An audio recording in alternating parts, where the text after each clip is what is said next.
mais o seu conhecimento filosófico. A oportunidade que eu estou trazendo é de você fazer um curso comigo, que você tenha acompanhado as minhas publicações, os meus vídeos, minhas aulas e minhas exposições, e sabe que nós temos condição de fornecer isso para você, que é você fazer um curso comigo de hermenêutica filosófica. Estou te concedendo essa oportunidade para você acompanhar junto comigo pensadores como Schleiermacher, Wilhelm Tilden, certo? Heidegger, Hegel, Merleau-Ponty. Depois irmos a Habermas, irmos também a Hannah Arendt, certo? E depois de Hannah Arendt entrarmos então dentro do contexto já dos pais da hermenêutica filosófica, Hans Gadamer e seu discípulo Paul Ricoeur. Então venha fazer esse curso comigo, o painel está aí na tela, e também o número de contato do WhatsApp para você poder falar comigo, fazer sua inscrição e sua matrícula. Ok? Espero por você. Hoje eu irei falar sobre o transnacionalização democrática, cosmopolitismo, direitos humanos, todo esse contexto de assuntos segundo a abordagem e proposta de Jürgen Habermas. Então vamos tratar sobre Jürgen Habermas. Quando a política dos direitos humanos torna-se um mero simulacro e também um veículo que é para impor os interesses das grandes potências, nós vamos ver que a superpotência ela vai empurrar para o lado, vamos dizer assim, da Carta das Nações Unidas e arrogar o direito de intervir quando ela conduz uma invasão que viola o direito dos agentes humanitários, lá, dentro até de uma justificação em nome de valores universais, que então se confirma, inclusive, a suspeita de que os programas dos direitos humanos vão consistir em seu mau uso imperialista. Neste momento, nós vamos ver que os estudos eles pretendem abordar dois aspectos que são principais e primordiais dentro do contexto das teorias contemporâneas das relações internacionais de cunho mais filosófico, a saber, o modelo instanciado pelo realismo político, como é proposto por Hegel, como é proposto por Schmitt, como é proposto por Morgenthau, certo? Então esse é um modelo que até podemos codiminar de um idealismo normativista, certo? Esse idealismo normativista também pode ser denominado realismo utópico, tal até como é usado por Rawls e também é usado e defendido por Habermas em seus escritos, como o caso do direito internacional, que segue inclusive uma proposta seminal de Kant, que é um designativo perpétuo de uma proposta, inclusive perpétua, não significando que haverá paz eterna na humanidade, pois esta se torna inatingível e apenas acontecerá, segundo a proposta de Freud, nos cemitérios, porque é uma possibilidade pós-mortem, certo? E aí ele vai falar que isso significa uma tarefa de fundação de instituições que se aproximem ao máximo, né, podemos dizer, do ideal normativo da paz, até como é expressado pelo próprio Kant na doutrina do direito. Então a questão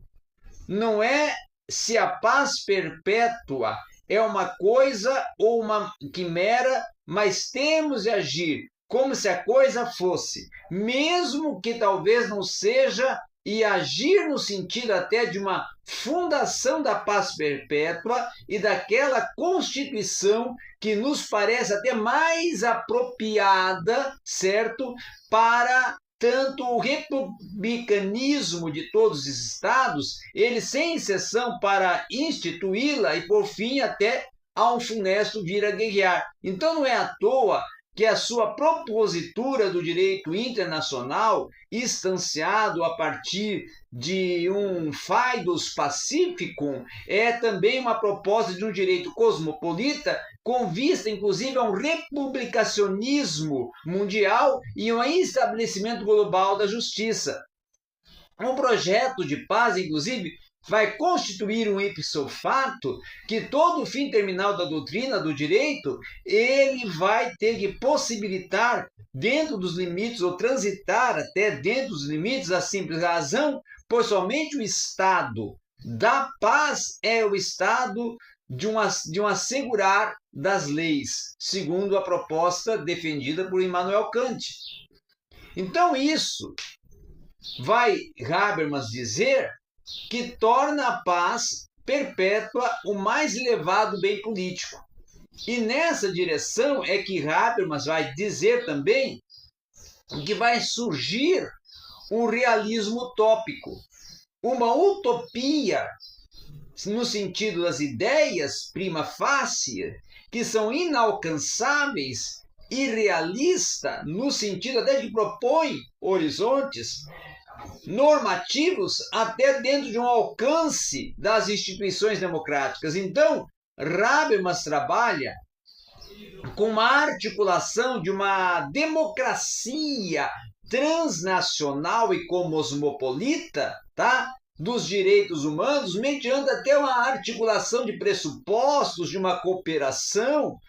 de uma conexão também até com dignidade humana e com a fonte moral dos próprios assuntos que são abordados dentro do elenco de normas e leis dos direitos humanos. Então, o modelo do realismo político, ele vai ser tematizado dentro da até tese defendida a partir de Morgenthau e também de Schmitt, que durante alguns trechos nós vamos ver que eles trabalham até com uma visão hegeliana e isso vai constituir até uma ancoragem de um espectro, de um modo especial, na descrença de que haja um projeto de paz diante de uma soberania inalienável do Estado. Então, nós vamos ver que metodologicamente, até nós podemos dizer que eles trabalham com normativismo via o direito humanos e um cosmopolitismo que é de encontro à proposta do Jürgen Habermas. Então, o Jürgen Habermas, ele trabalha dentro de uma proposta que nos dá uma visão que nós até podemos dizer que tem um sentido mais voltado para um realismo. E esse sentido do Habermas também é cosmopolita e também trabalha com uma visão de democratização que tem mais a ver com elencar de ideias e propostas dentro de conceitos que vão ser até compatíveis com o de Schmitt. Então, nós vamos ver que há um diálogo, surge um diálogo entre o Schmitt e o próprio Habermas. Então, podemos dizer que na concentração de poder que é descrita por Schmitt, que leva inclusive o Estado a dispor sobre uma vida dos homens, uma espécie de jus vitae, o que vai instituir até um biopoder e vai instituir uma credenciação a partir de uma conexão axiomática, vai ser descrevido a proteção, tá? E a obediência, algo até que é devedor ao contratualismo de Thomas Hobbes, e também é articulado por Habermas, porque Habermas vai sempre estar trazendo à tona essas questões para justamente poder discorrer sobre o normativismo para as relações internacionais via até as pretensões idealistas e também os princípios de justiça que são conjecturados em termos globais, defendendo assim um modelo que tem méritos, vamos dizer, descritivos para fins da ciência política,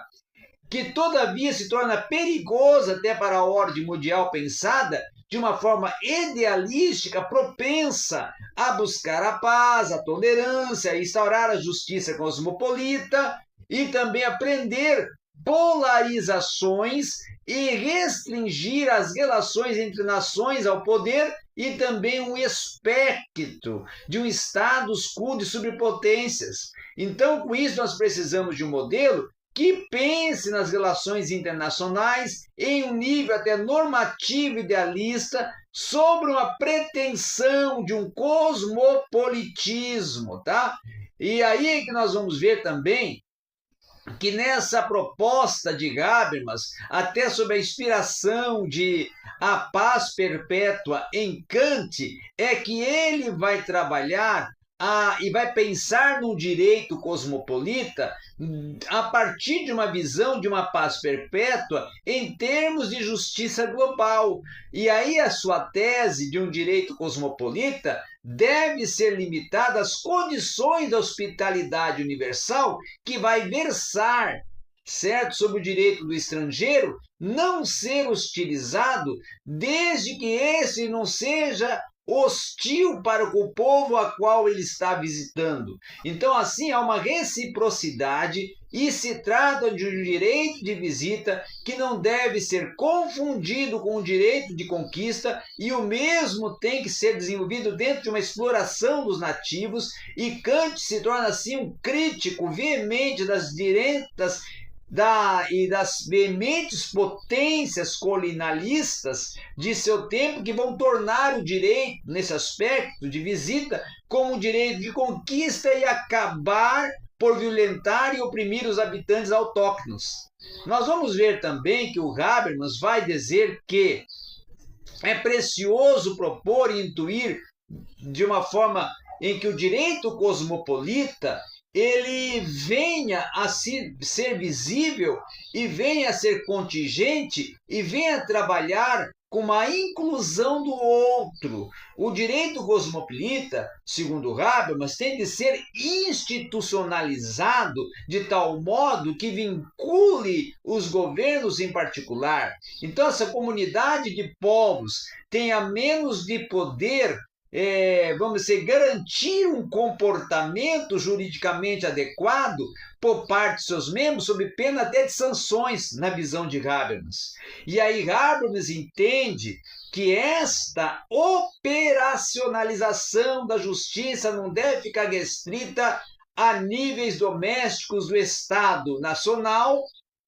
mas deve precisar pensar para além do Estado Nacional. Junto com isso, vir a conjecturar a democracia em termos transnacionais, sobretudo depois da Segunda Guerra Mundial, que para ele vai haver um esforço em avaliar o direito de gentes cooperativo e, entretanto, até tal cooperação vai ficar dependente de acordos bilaterais, ao mesmo multilaterais também, sem, todavia, obter um alcance global.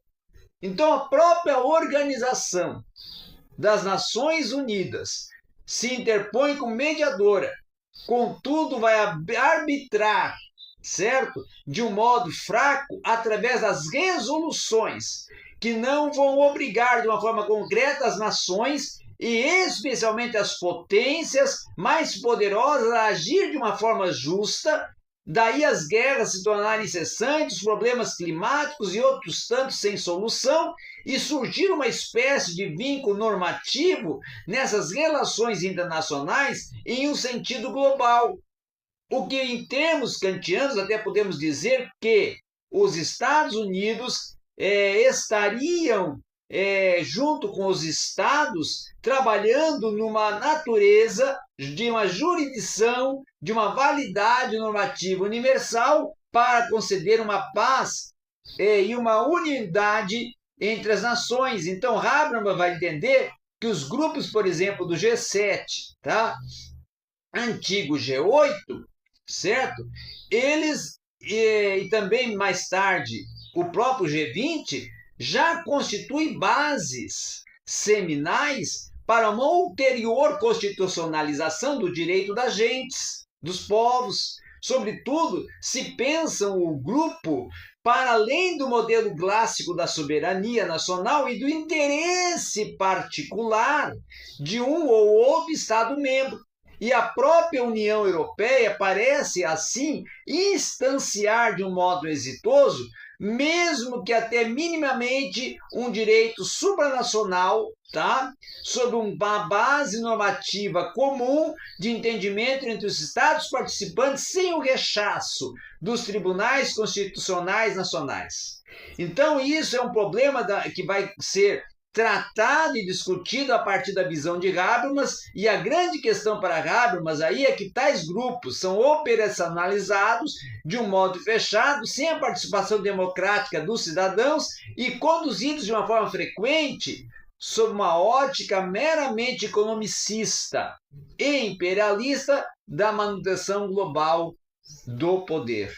Então, no entender de Habermas, em sua forma, a União Europeia ela vai trabalhar com uma, vamos dizer assim, proposta tributária e também vai desenvolver para Habermas uma condição de propor um esforço de elites políticas que possam contar por anos a fio com um assentimento passivo de suas populações mais ou menos não implicadas. Da mesma maneira até que os afetados por eles ou por ela, sempre por ela, mais certo propriamente, possam aguardar, no final das contas, também suas vantagens econômicas. E aí a União vai se legitimar aos olhos dos cidadãos, sobretudo pelos seus resultados, não tanto pela satisfação de uma vontade civil e política. Então era isso que nós tínhamos para discutir, falar, apresentar, argumentar e trazer de conteúdo para você hoje, tratando de Jürgen Habermas no seu Direito dos Povos, Direitos Humanos, e também da paz, né? E também até, vamos dizer assim, do cosmopolitismo, da visão cosmopolita em Habermas, né, do cosmopolitismo habermasiano,